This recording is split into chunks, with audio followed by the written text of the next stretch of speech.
the beginning of this week, I started to talk about that companies have a hard time finding people that are engaged, have the right attitude, and are motivated.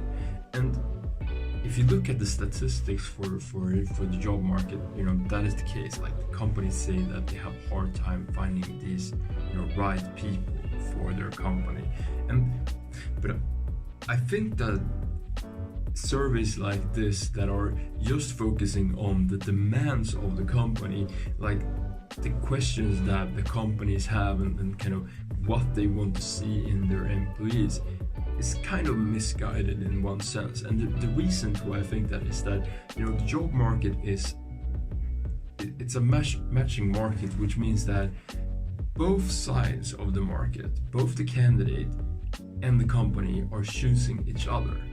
And it maybe didn't used to be this way. Like, if we go back like 100 years, there was like a couple of companies that people could work for in a particular small village or city, and people went to those companies, applied for jobs, and started working there. But now both sides of the job market, the companies and the candidates, have multiple opportunities to choose each other, which means that both the companies have to choose the candidate, but the candidate also has to choose the company.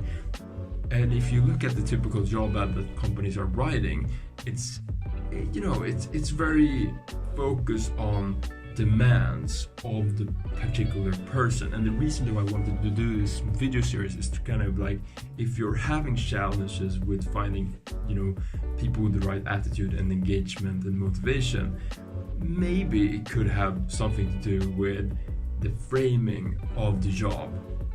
And I offered a framework that I've been having a lot of help with, trying to understand human motivation when I've been doing like user interviews for digital products, but also in terms of like actually recruiting people. And the reason why I wanted to show this, like these 8 steps and this Octalysis framework, which is the name of it, is that I wanted to kind of inspire you to ask yourself a couple of questions about your jobs that you're job ads that you're writing.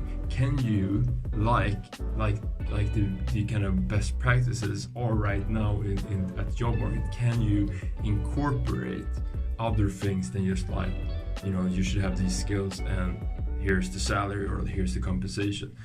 And if you look at Facebook and Google and their job ads, you can see that they're using tons of kind of soft values and kind of the purpose-driven part of why you should join their organization. And they do this because the candidates want this information. They want to be a part of an organization where they feel that it's not only a job, it's something bigger than themselves. If you would only have like one key takeaway from this video series, start to think about these motivational factors when writing job ads. And I'm sure that if you add these values to your job ads, I'm sure that you will have more people that all have the right attitude, feel engaged, and are motivated to work for your company.